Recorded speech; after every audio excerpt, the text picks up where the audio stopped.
সূরা আন-নাজম। রহমান রহিম আল্লাহ তাআলার নামে। নক্ষত্রের শপথ, যখন তা ডুবে যায়, তোমাদের সাথী পথ ভুলে যায়নি, সে পথভ্রষ্টও হয়নি। সে কখনো নিজের থেকে কোনো কথা বলে না, বরং তা হচ্ছে ওহী, যা তার কাছে পাঠানো হয়।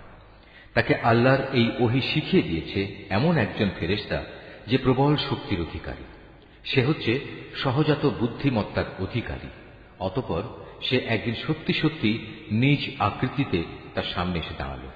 এমন ভাবে দাঁড়াল যেন সে ঊর্ধ্বাকাশের উপরিভাগে অধিষ্ঠিত। তারপর সে কাছে এলো, অতঃপর সে আরো কাছে এলো।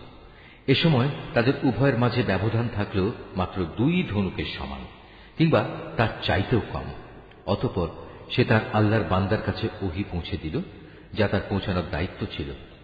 বাইরের চোখ দিয়ে যা সে দেখেছে, তার ভেতরের অন্তর তা মিথ্যা প্রতিপন্ন করেনি। তোমরা কি সে বিষয়ে বিতর্কে লিপ্ত হতে চাচ্ছ, যা সে নিজের চোখে দেখেছে? সে ভুল করেনি, কারণ সে তাকে আর একবারও দেখেছিল। সে তাকে দেখেছিল সিদরাতুল মুনতাহার কাছে, যার কাছে রয়েছে মুমিনদের চিরস্থায়ী ঠিকানা জান্নাত। সে সিদরাটি তখন এমন এক জ্যোতি দিয়ে আচ্ছন্ন ছিল, যা দ্বারা তার আচ্ছন্ন হওয়া শোভনীয় ছিল। তাই এখানে তার কোনো দৃষ্টি বিভ্রম হয়নি, এবং তার দৃষ্টি কোন রকম সীমা লঙ্ঘনও করেনি। অবশ্যই সে আল্লাহ তাআলার বড় বড় নিদর্শন সমূহ দেখেছে। তোমরা ভেবে দেখেছ কি লাত ও উজ্জা সম্পর্কে, এবং তৃতীয় আরেকটি দেবী মানাত সম্পর্কে?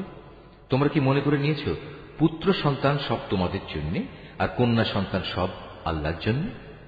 তাহলে তো এ বন্টন হবে নিতান্তই একটা অসঙ্গত বন্টন। মূলত এগুলো কতিপয় দেবদেবীর নাম ছাড়া আর কিছুই নয়, যা তোমরা নিজেরা এবং তোমাদের বাপ দাদারা ঠিক করে নিয়েছ।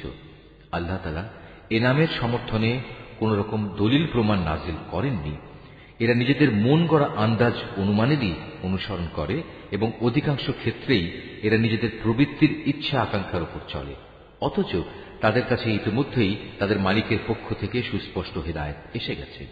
অতঃপর তোমরাই বলো, এদের কাছ থেকে মানুষ যা পেতে চায় তা কি সে কখনো পেতে পারে? দুনিয়া ও আখিরাত তো আল্লাহ তাআলার জন্যই। কত ফেরেশতাই তো রয়েছে আসমানে, কিন্তু তাদের কোনো সুপারিশই ফলপ্রসূ হয় না, যতক্ষণ না আল্লাহ তাআলা যাকে ইচ্ছা এবং যাকে তিনি ভালোবাসেন তাকে অনুমতি না দেন। যারা পরকালের উপর বিশ্বাস স্থাপন করে না, তারা ফেরেশতাদের দেবী তথা নারীবাচক নামে অভিহিত করে, অথচ এ ব্যাপারে তাদের কাছে কোনো জ্ঞানই নেই। তারা তো কেবল আন্দাজ অনুমানের উপরেই চলে, আর সত্যের মোকাবেলায় আন্দাজ অনুমান তো কোনো কাজেই আসে না। অতএব হে নবী, যে ব্যক্তি আমার সুস্পষ্ট স্মরণ থেকে সরে গেছে, তার ব্যাপারে তুমি কোনো পরোয়া করো না, কারণ সে তো পার্থিব জীবন ছাড়া আর কিছুই কামনা করে না। তাদের মতো হতভাগ্য ব্যক্তিদের জ্ঞানের সীমারেখা তো ওইটুকুই। একথা একমাত্র তোমার মালিকই ভালো করে জানেন, কে তার পথ থেকে বিচ্যুত হয়ে গেছে, এবং তিনিই ভালো করে বলতে পারেন কে সঠিক পথের সন্ধান পেয়েছে। আসমান সমূহ ও জমিনের সবকিছু আল্লাহ তাআলার জন্য। এতে করে যারা খারাপ কাজ করে বেড়ায়, তিনি তাদের খারাপ প্রতিফল দান করবেন, এবং যারা ভালো কাজ করে তাদের তিনি এজন্য মহাপুরস্কার প্রদান করবেন। এটা তাদের জন্য যারা বড় বড় গুনাহ থেকে এবং বিশেষত অশ্লীলতা থেকে বেঁচে থাকে। ছোটখাটো গুনাহ সংগঠিত হলেও তারা আল্লাহর ক্ষমা থেকে বঞ্চিত হবে না, কারণ তোমার মালিকের ক্ষমার পরিধি অনেক বিস্তৃত। তিনি তোমাদের তখন থেকে ভালো করে জানেন যখন তিনি তোমাদের এ জমিন থেকে পয়দা করেছেন। তখনও তিনি তোমাদের জানতেন যখন তোমরা ছিলে তোমাদের মায়ের পেটে ক্ষুদ্র একটি ভ্রূণের আকারে। অতএব কখনো নিজেদের পবিত্র দাবি করো না।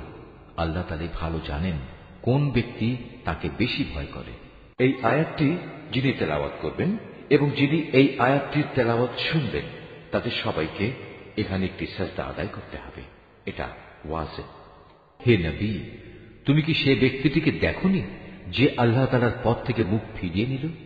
যে ব্যক্তি সামান্য কিছুই দান করল, অতঃপর সম্পূর্ণভাবে নিজের হাত গুটিয়ে নিল, তার কাছে কি অদৃশ্য জগতের কোনো জ্ঞান ছিল যে তা দিয়ে সে অন্য কিছু দেখতে পাচ্ছিল?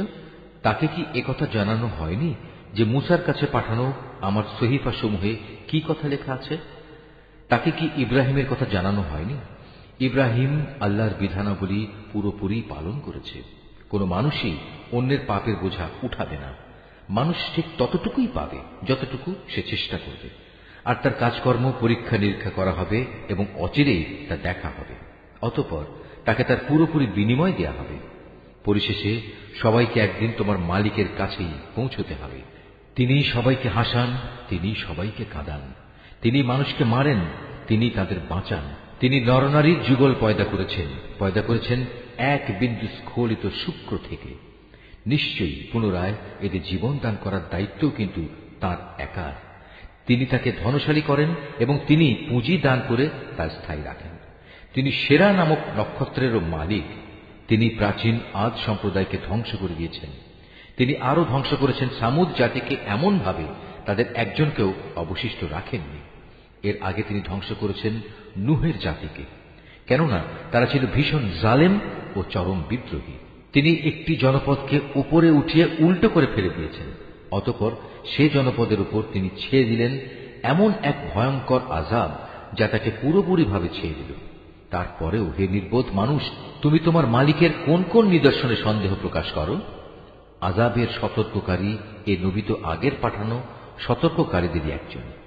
তড়িৎ আগমনকারী কিয়ামতের ক্ষণটি আজ আসন্ন হয়ে গেছে। আল্লাহ তাআলা ছাড়া কেউই সে ক্ষণটির দিনকাল সম্পর্কিত তথ্য উদ্ঘাটন করতে পারবে না। এগুলোই কি তাহলে সেসব বিষয় যার ব্যাপারে তোমরা আজ রীতিমতো বিস্ময় বোধ করছ? এসব বিষয় নিয়ে তোমরা আজ হাসাহাসি করছ, অথচ পরিণামের কথা ভেবে তোমরা মোটেই কাঁদছ না। মনে হচ্ছে তোমরা মূল ব্যাপারেই উদাসীন হয়ে রয়েছ। অতএব তোমরা আল্লাহ তাআলার সামনে সিজদাবনত হও এবং কাউকে শরীক করা ব্যতীত তাঁরই ইবাদত করো।